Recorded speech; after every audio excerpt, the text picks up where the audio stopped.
The silence in that courtroom was thick enough to choke on.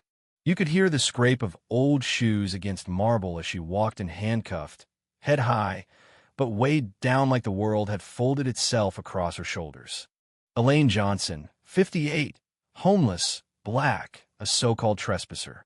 But what nobody in that courtroom knew, at least not yet, was that she was also a war hero. And before the gavel even warmed up in Judge Coleman's hand, the real trial had already started. Yeah, that happened. It was a Wednesday cold enough to freeze the truth out of most folks, and the clerk's voice rang out flat. Case 437B, State versus Johnson.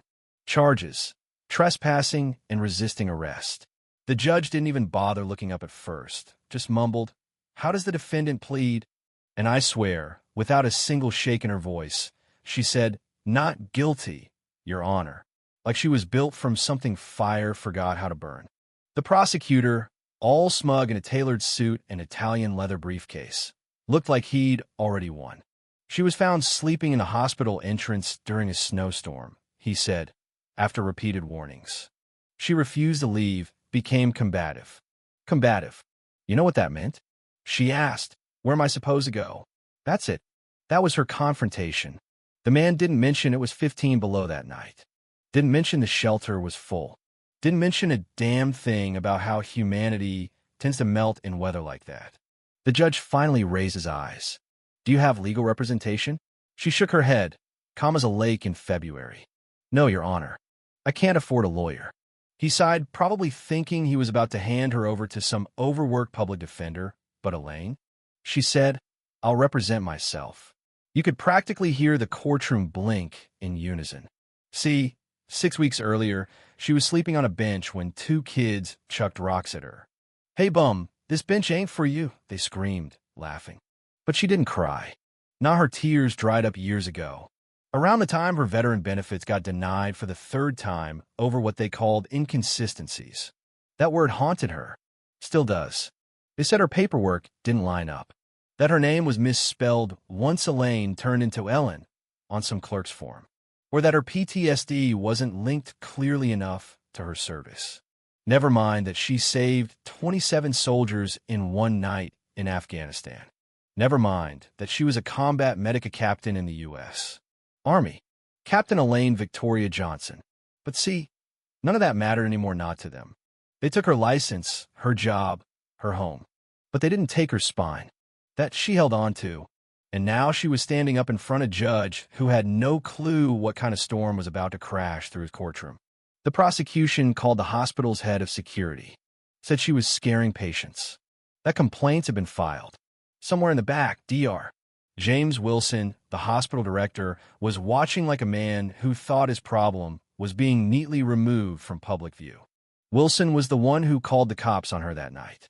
The same guy who, a month earlier, had tossed her application for a job without even looking at her resume. Didn't care that she'd once run a medical unit in a war zone. Just saw a black woman down on her luck and figured she didn't belong. Elaine stood up slow but steady and looked that security guard dead in the eye. "Does the hospital have a written policy against people seeking shelter outside during extreme weather?" she asked. He stumbled.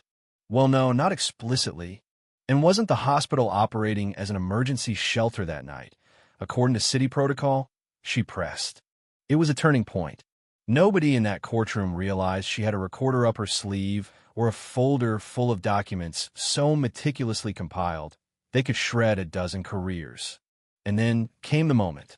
"Please state your full name for the record," Judge Coleman asked. "Dr.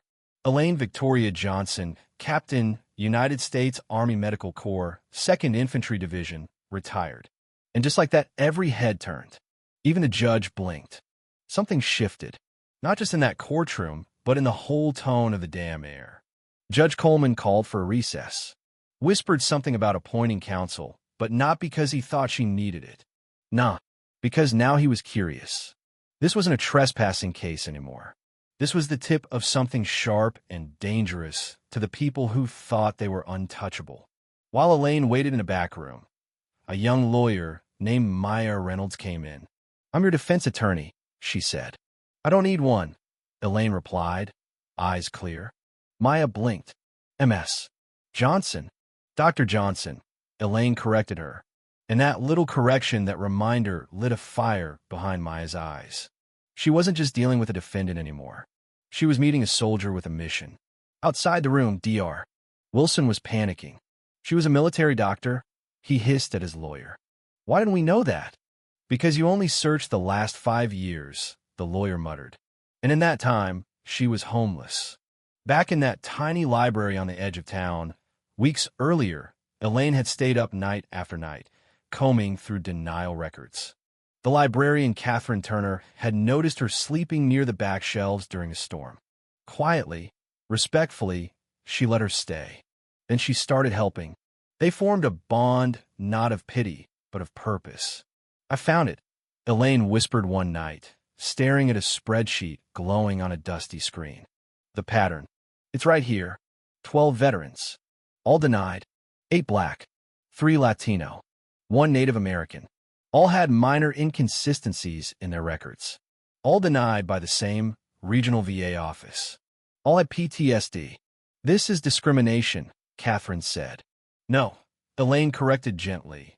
This is proof. By the time court resumed, the pews were filled with veterans in matching jackets. The Veterans Association had shown up, and when the hospital lawyer asked to drop the charges, Elaine stood and said, "I refuse." Judge Coleman leaned forward. "You're refusing to drop charges against you?" "Yes, Your Honor. I want this case to proceed." And she cracked open that worn-out briefcase like it was a weapon. Inside, her counterclaim. Against Memorial Hospital.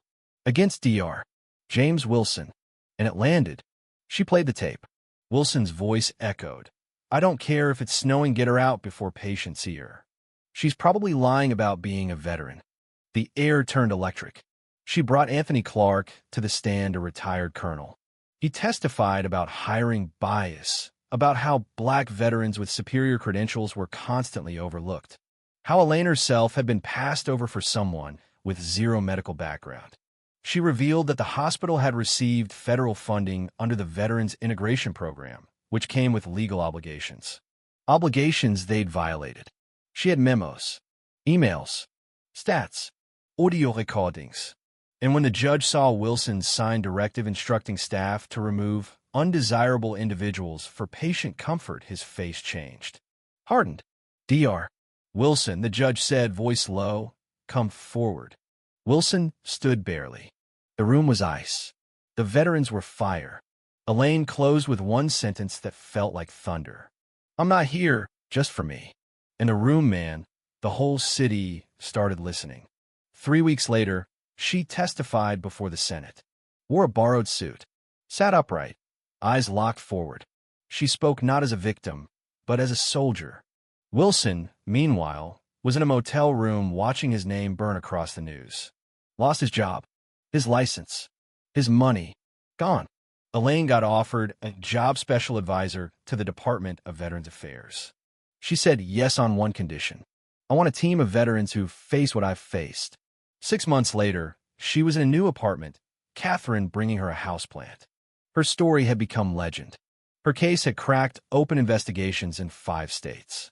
At Memorial Hospital, a new center had opened for veterans named after her. And Wilson? Last anyone heard, he was working in a rundown clinic somewhere in Central America. He had escaped the law for now, but not the truth. In her first interview, a reporter asked if she was happy he'd lost everything. "This was never about him," she said. "It was about the system that protected him. My satisfaction? That it's finally being forced to change." Now she teaches, talks about reform, about vigilance, tells her students, justice isn't a result. It's a process. 1 year after it all began, she stood with Colonel Clark at a new memorial for forgotten veterans. Names carved in stone, names that had waited too long to be seen. "You know what impresses me most?" Clark said. "It wasn't your courage. It was your patience." Elaine smiled. "My father used to say, when you got nothing else, you got time. Wait. Watch. Hit once. Hit smart." The sun set over the names on the wall. And somewhere out there, in some dark office or boardroom, someone else was probably still underestimating the quiet ones. The ones who seem like they've got nothing left. The ones nobody listens to. But if you're reading this, maybe you'll remember her story because sometimes the fiercest warriors wear no armor. They carry truth like a blade, and they swing when it matters most. Now I want to hear from you. What do you think? Did justice win? Or is the real fight still out there, hiding in plain sight? Drop your thoughts below because this conversation's just getting started.